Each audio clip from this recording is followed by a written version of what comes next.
اعوذ باللہ من الشیطان الرجیم بسم اللہ الرحمن الرحیم السلام علیکم ورحمۃ اللہ وبرکاتہ۔ جماعت دہم کے طلباء و طالبات کو اردو کی آن لائن کلاس میں خوش آمدید۔ اس امید کے ساتھ کہ آپ اچھی صحت کے ساتھ ہوں گے۔ آج اردو آن لائن کلاس میں ہمارا 11واں لیکچر ہے۔ اس سے پہلے کے لیکچر میں ہم نے میر انیس کا مرثیہ پڑھا تھا، میدان کربلا میں گرمی کی شدت۔ آپ نے تشریح کر لی ہوگی یقیناً کاپیوں پر، اس کی مشق ہو گئی تھی۔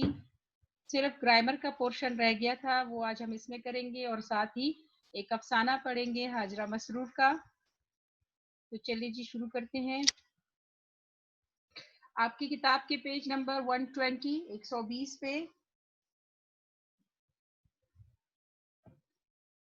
استعارہ کا تعارف پڑھنا ہے۔ باقی مشق ہم نے پچھلے اس میں لیکچر میں مکمل کر لی تھی۔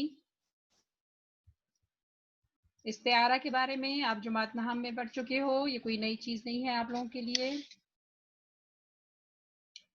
استعارہ کے لفظی صرف یہ ہے کہ آپ کو تھوڑا سا ریوائز ہو جائے، اس لیے بتا دیتی ہوں۔ استعارہ کے لفظی معنی ادھار لینا کے ہیں۔ علم بیان کی اصطلاح میں جب ہم کسی چیز کے معنی مستعار لے کر دوسری چیز کے لیے استعمال کرتے ہیں تو اسے استعارہ کہتے ہیں۔ ٹھیک ہے جی، تشبیہ میں تو ہم ایک چیز کو دوسری کی طرح قرار دے دیتے ہیں، لیکن استعارہ میں ہم اس چیز کے معنی جو ہیں وہ ادھار لیتے ہیں دوسرے کے لیے۔ جیسے ماں نے کہا میرا چاند اسکول سے آ گیا ہے، باپ نے کہا میرا بیٹا رستم ہے۔ کس شیر کی آمد ہے کہ رنگ کانپ رہا ہے؟ ان جملوں میں بچے کو چاند، بیٹے کو رستم اور بہادر انسان کو شیر کہا گیا ہے۔ اب آپ اگر دیکھیں تو اس میں اس چیز کے لیے جس چیز کے لیے ادھار لیا گیا ہے اس کا استعمال نہیں ہے، ٹھیک ہے؟ صرف جس معنی کو لیا گیا ہے بس وہی معنی لکھے گئے ہیں۔ جیسے یہاں میرا چاند، اب یہاں چاند کے مطلب بیٹے کے لیے نہیں کہا کہ میرا بیٹا چاند کی طرح ہے، وہ ہوتا تو وہ پھر ہمارے پاس تشبیہ ہوتا، لیکن یہاں پر بچے کے ذکر کے نہیں کیا اور چاند کا لفظ آیا ہے، اس لیے یہ استعارہ ہے۔ یعنی چاند، رستم اور شیر کے الفاظ مستعار لے کر بچے، بیٹے اور بہادر انسان کے لیے استعمال کیے گئے ہیں۔ ارکان استعارہ آپ کو پتا ہے، مستعار لے جس کے لیے لفظ مستعار لیا جائے۔ اوپر کی مثالوں میں بچہ، بیٹا اور بہادر انسان، شاعر کا اشارہ حضرت عباس بن ندی کی طرف ہے، مستعار لے ہے، یعنی جن کے لیے ہم نے یہ لفظ جو ہیں وہ ادھار لیے ہیں۔ دوسرا ہے مستعار منہ، مستعار منہ جس سے لفظ ادھار لیا جائے، جیسے چاند، رستم اور شیر جو ہے وہ اس مستعار منہ تھے ہمارے پاس اور ہم نے ان کو ادھار لیا تھا۔ وجہ جامع یعنی کس وجہ سے، کس صفت یا کس خوبی کی وجہ سے ہم نے ان کو ایک جیسا قرار دیا۔ مستعار لے اور مستعار منہ کے بابین مشترک صفت کو وجہ جامع کہا جاتا ہے، جیسے خوبصورتی، بہادری کی وجہ سے وجہ جامع ہے۔ اس میں استعارہ مستعار لے اور مستعار منہ میں تشبیہ کا تعلق ہوتا ہے، ٹھیک ہے جی۔ استعارے میں مستعار لے حقیقی نہیں بلکہ مجازی معنی دیتا ہے، یعنی ضروری نہیں ہے کہ وہی چیز اس کو اسی طرح استعمال کی جائے۔ اچھا، جب آپ سے استعارہ پوچھا جائے تو اس طرح آپ نے اس کے تمام ارکان جو ہے وہ بتانے ہوتے ہیں۔ 9th کلاس میں آپ لوگوں کے پیٹرن میں تھا کہ آپ استعارہ کی ڈائریکٹ تعریف لکھ دیتے تھے اور آپ صرف ان کے ارکان کی تعریف لکھ دیتے تھے، لیکن اب آپ کو ایک جملہ دیا ہوگا اور آپ کو کہیں گے کہ اس میں ارکان استعارہ کی نشاندہی کرے، وہ پھر آپ کو ان میں سے چوز کرنا ہوتا ہے کہ اس میں استعار لہ کیا ہے، اس میں مستعار منہ کیا ہے اور وجہ جامع کیا ہے۔ اگلی چیز جو ہے مجاز مرسل، یہ بھی آپ جماعت نہم میں پڑھ چکے ہو۔ اگر کسی لفظ کو حقیقی کی بجائے مجازی یعنی غیر حقیقی معنوں میں استعمال کیا جائے اور دونوں میں تشبیہ کے علاوہ کوئی اور تعلق ہو، یعنی کوئی نہ کوئی ہلکا سا تعلق پایا جائے لیکن تشبیہ کی طرح کا واضح تعلق نہ ہو، تو وہ مجاز مرسل کہلاتا ہے۔ آپ نے اس کی صورتیں پڑھی ہوئی ہیں۔ انسان کی زندگی 4 دن کی ہے، اس میں جز کہہ کر کل مراد لی گئی ہے۔ پھر دوسرا ہوتا ہے جی حکیم صاحب نے نفس پر ہاتھ رکھ کر مرض کی تشخیص کر دی، یہاں کل بول کر جز مراد لی گئی ہے، یعنی نفس پر ہاتھ نہیں 3 انگلیاں رکھی جاتی ہے۔ پھر برسے گا آج خوب دھواں دار ابر ہے، یہاں سبب یعنی ابر بول کر مسبب یعنی پانی برسے گا، ظاہری بات ہے بادل تو نہیں برستا۔ مجھے کہنا ہے کچھ اپنی زبان میں، یہاں اعلیٰ یعنی زبان بول کر وہ چیز بولی جاتی ہے. اب زبان میں مطلب اس کا یہ مطلب تو نہیں ہے کہ زبان جو ہے وہ کوئی آلے کے طور پہ استعمال ہوئی ہے، لیکن یہاں مجاز مرسل میں جو ہے وہ سبب کہہ کر مسبب اور مسبب کہہ کر سبب جو ہے وہ بیان کیا گیا ہے.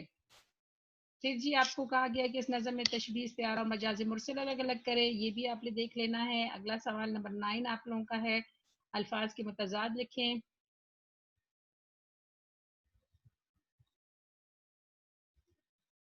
اچھا جی، پینسل آپ کے ہاتھ میں ہوگی، اس پہ لکھ لیں روز، شب،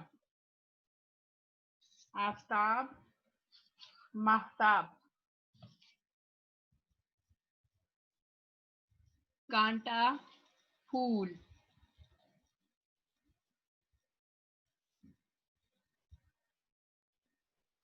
حیات، موت،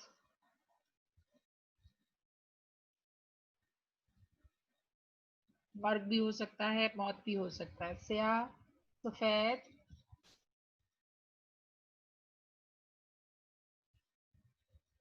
سبزہ زار، بنجر بھی کہہ سکتے ہیں، ویرانہ بھی کہہ سکتے ہیں.